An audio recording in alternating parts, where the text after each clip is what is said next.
Rome was not built in a day, and it was not guarded by men alone. From humble homes to grand palaces, from farms to battlefields, dogs walked beside the Romans, protectors, companions, symbols of loyalty and power. Across the rolling hills of the burgeoning Roman Republic and later the sprawling empire, a silent, powerful presence stood watch. These were the Molossian hounds, descendants of the legendary dogs of Epirus, a breed so formidable they were said to have been favored by Alexander the Great. With their massive frames, powerful jaws, and an innate protective instinct, they were the perfect guardians. Their primary duty was the protection of a vital Roman resource, the flocks. In an economy heavily reliant on wool for textiles and livestock for sustenance, a single wolf attack could spell financial ruin for a farmer. The Molossian was the first line of defense. The first-century writer Columella, in his detailed treatise on agriculture, De Re Rustica, offered specific advice for selecting the ideal flock guardian. He recommended a dog of imposing stature and a deep, sonorous bark to intimidate predators from a distance. Interestingly, Columella argued that flock guardians should be white or light-colored, so a shepherd could easily distinguish them from wolves in the dim light of dusk or dawn. Conversely, for a farmstead guard dog meant to deter human thieves, he recommended a black dog. This way, it could move unseen in the shadows of the night, a terrifying and invisible threat to any intruder. These dogs were not pets. They were essential colleagues in the daily business of Roman agriculture, their presence a guarantee of security and prosperity. But the Roman world was one of stark contrasts. While the mighty Molossian stood sentinel at the gate, a different kind of canine companion found its place by the hearth and in the laps of the elite. In the kitchens and courtyards of wealthy villas, small, charming dogs became cherished members of the family.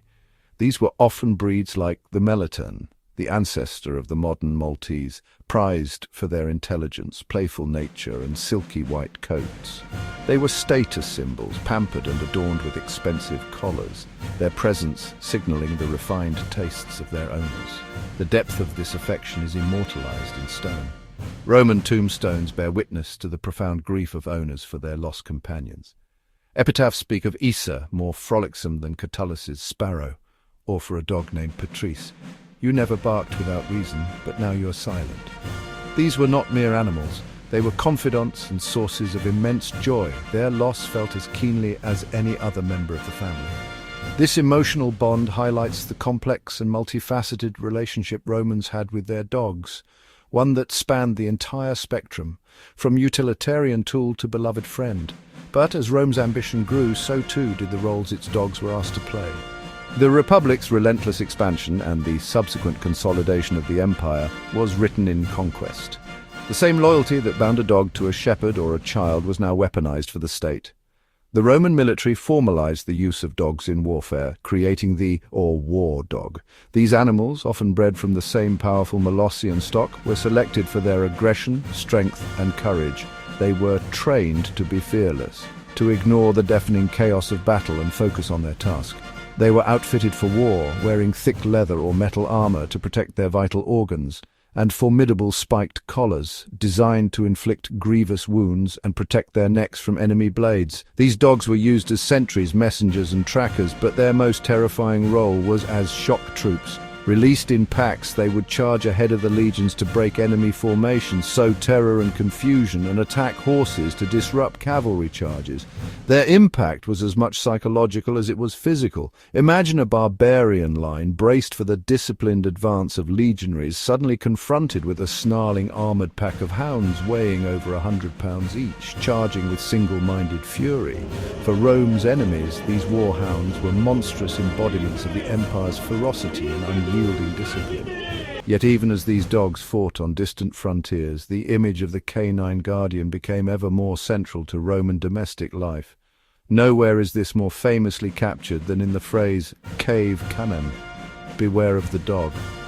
In the entryway of a home in Pompeii, an incredibly detailed mosaic depicts a chained dog, teeth bared, a vivid and permanent warning to all who enter. It was a practical deterrent, a clear message to unwelcome visitors that the home was protected. But it was also a statement of security and status, a sign that the owner had property worth protecting and the means to do so. Within these protected walls, the dog's role softened once more, blending protection with companionship. They were not just playmates for children, but were seen as steadfast protectors of the household's most vulnerable members.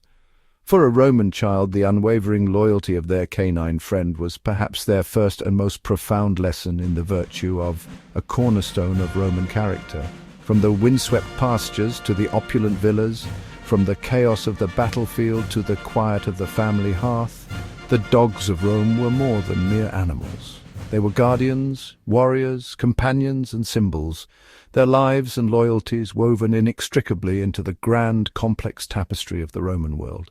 In Roman religion, dogs were far more than mere animals. They were sacred beings, bridging the tangible world of the living with the mysterious realms of the divine and the dead. They were the faithful companions of Diana, goddess of the hunt, flanking her in art and myth as symbols of instinct and the untamed wilderness she commanded. To see Diana's hounds was to witness a divine force in motion, a perfect synergy between goddess and beast. Their spiritual significance ran deeper into the shadows of the underworld. As guardians of thresholds, they were associated with Hecate, the goddess of magic and crossroads.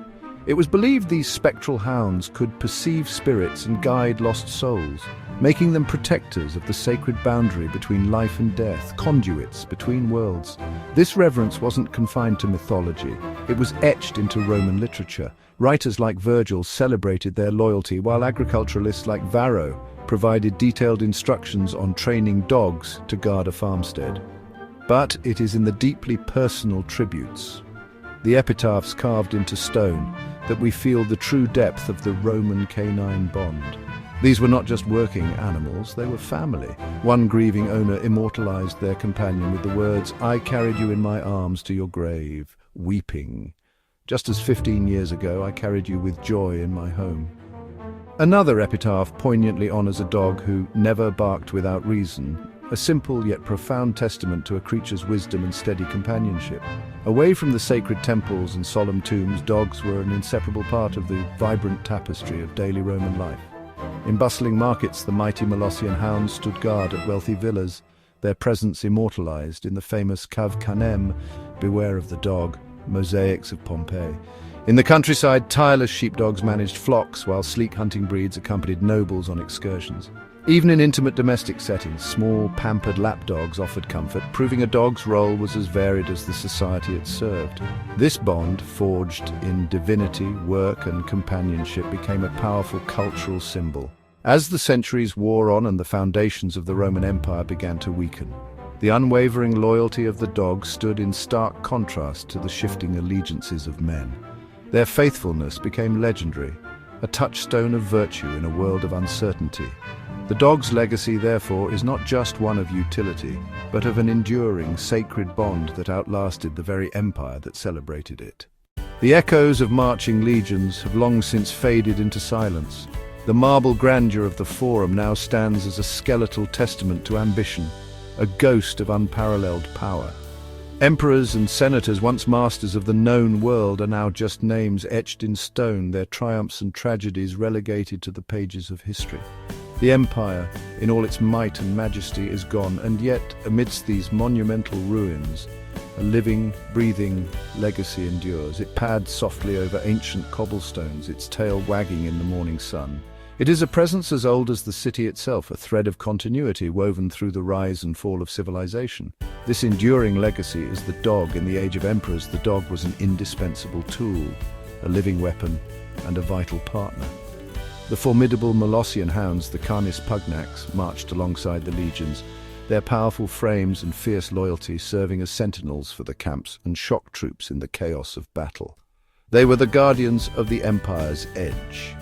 In the sprawling countryside, other breeds were essential to Rome's agricultural backbone, tirelessly guarding flocks from predators, their instincts honed over centuries of service. For the aristocracy, hunting was both sport and status, and swift sighthounds, the ancestors of today's greyhounds, were prized for their speed and grace, chasing down game across the vast estates of the wealthy. They were instruments of survival, of war, and of leisure.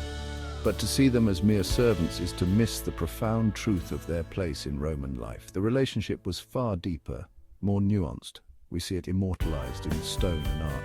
In the buried city of Pompeii, a mosaic at the entrance of a home famously warns intruders, "Cave canem, beware of the dog." It's a testament to their role as protectors, yes, but it's also a sign of a cherished member of the household, a personality worthy of announcement. Wealthy matrons doted on small lapdogs, tiny companions bred not for work but for affection, their presence a comfort in the opulent villas. The most poignant evidence of this bond comes from the grave sites they left behind. Romans who mourned their canine friends commissioned elaborate tombstones, carving heartfelt epitaphs that speak to us across 2 millennia.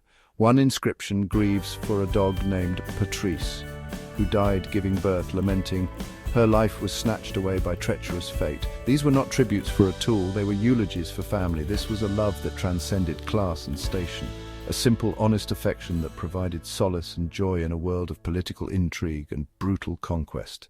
In the dog, the Roman found a reflection of the virtues they most admired: loyalty, courage, and unwavering devotion. They were in so many ways the quiet, beating heart of Roman domestic life. Today, as the sun sets over the 7 hills, casting long shadows from the Pantheon and the Colosseum, we see that same devotion playing out.